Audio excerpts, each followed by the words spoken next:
Good evening. So, my name is Patrick. What's your name? Mark. Thank you, I got that one. My name is Patrick, and I'm so delighted to be here. I'm the executive director of Crossroads Community Services, and we're the people downstairs.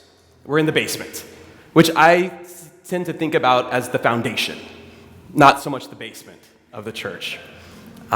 Worship has to be on top of us because we're the outreach arm of St. Bart's in so many ways. We serve about 400,000 meals every year out of that one little space. In fact, tonight, thanks to one of our partners, the Coalition for the Homeless, we will be partaking. Our dinner tonight will be the same dinner that so many of our guests, about 450 this evening, had for dinner tonight. We get to enjoy the community just like they are. So I was curious about our question that we had. What keeps you up at night? So give me a couple of answers. What keeps you up at night? How many people, is it snoring from your partner? I'm so sorry. That's me. I'm sorry. I'm the one keeping him up. What are other things that keep people up? Parenting is stressful? These are things I'm going to have to take in for a minute and just try to process a little bit, right? So the stress of parenting, what else is keeping people up? Uncertainty. The bills. They just keep coming, don't they? It's like the snow this year, right? It just keeps coming. What else? War. I think one of the things that keeps me up are stories. One of the best parts of my job is I walk the line. So 300 people can be lined up for a hot breakfast on a Monday morning. They line up at 7:45. We've had volunteers here at 5 o'clock chopping vegetables and roasting things and making things because they're making it as if someone was coming to their own home. Because that's what we want to be about. We want to be about hospitality.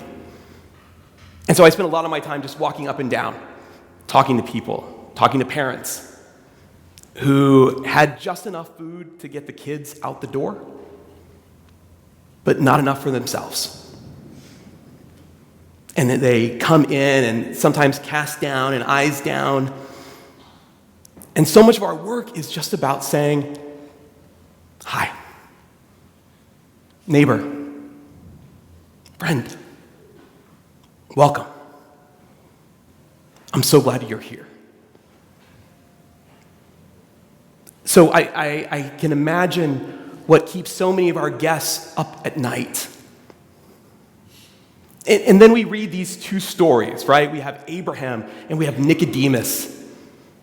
And my hunch is that pre-conversation with God and post-conversation with God, things looked a little different. Before Abraham encounters God,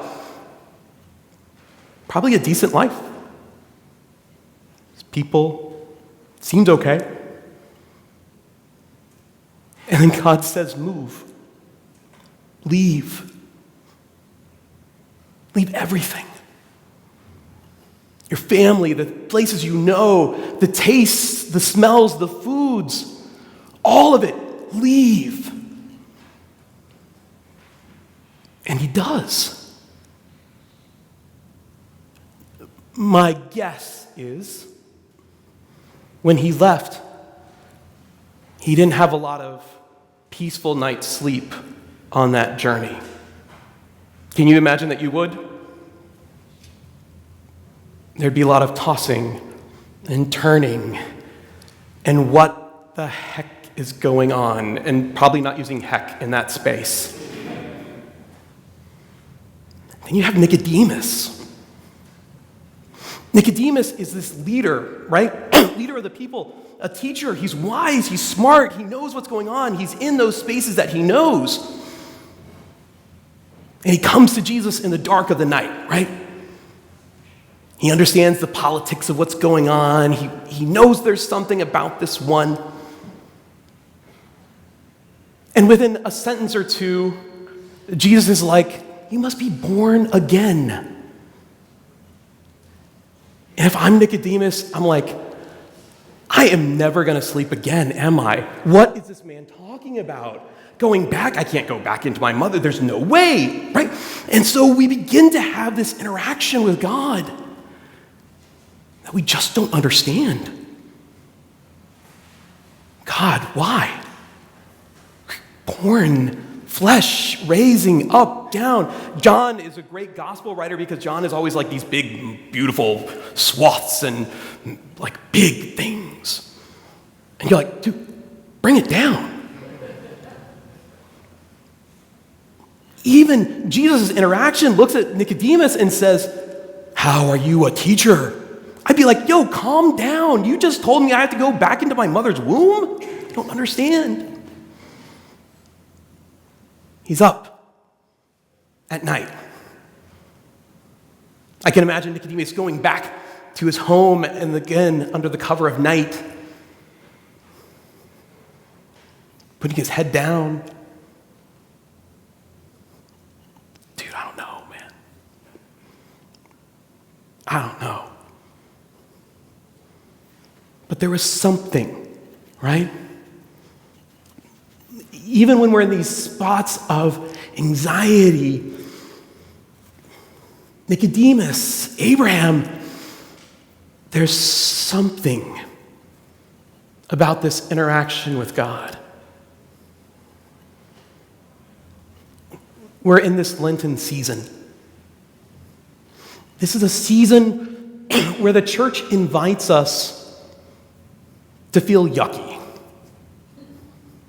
to feel uncomfortable. It's a space in which we begin to reflect on our own position in this world, the way we use our resources, the way we treat people, the way we give, the way we hold back.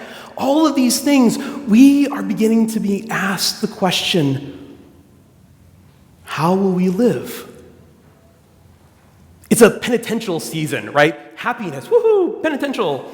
Great, let's reflect on our hard things. We feel ick. We're used to being in so many of our lives, we're drawn to those spaces where we feel good. We feel competent. We feel like we know what's going on.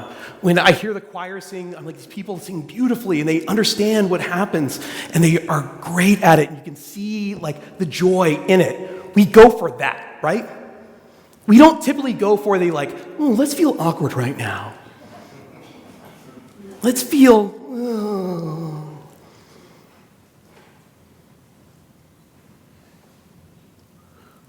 We need both.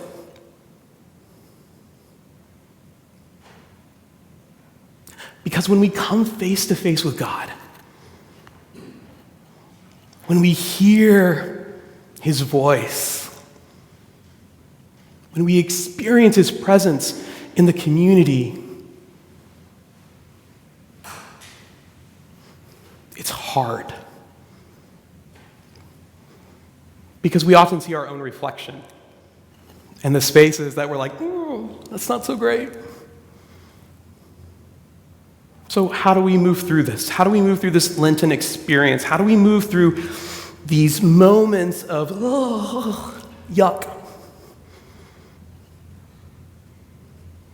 And I think the first thing that we can take away is the simple fact of you just got to sit in it for a little bit. And it's okay. It's okay to not feel like you've got it figured out. Because you don't, right? We just don't. But I think we look back at the scriptures and I think when I'm in those spaces of discomfort and indecision and guilt or all of the things, right, that we try to get away from, we go back and we listen. We hear Abraham look to us and say, Dude, it's a long journey. But you will be blessed by it. And that your blessing isn't just for you. Your blessing is for the world. We sit with Nicodemus. And you can imagine Nicodemus going home and not sleeping, but maybe a few nights after, something begins to sink in from what Jesus said. And he hears that Jesus came out of love. Not just for me, but for all of us.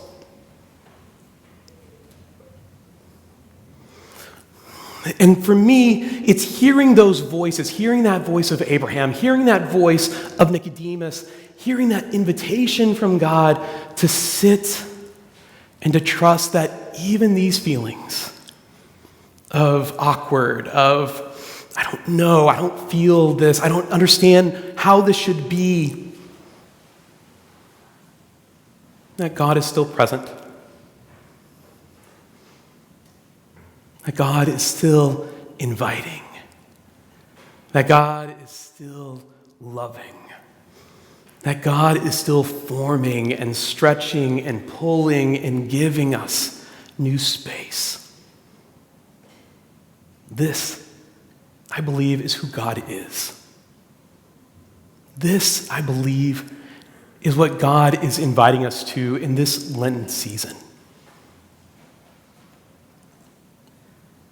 And so hear this prayer from Sir Francis Bacon. Disturb us, O Lord, when we are too well pleased with ourselves, when our dreams have come true because we have dreamed too little, when we have arrived in safety because we sailed too close to the shore. Disturb us, O Lord, when with abundance of things possessed, we lose our thirst for the water of life. When having fallen in love with time, we have ceased to dream of eternity. Amen.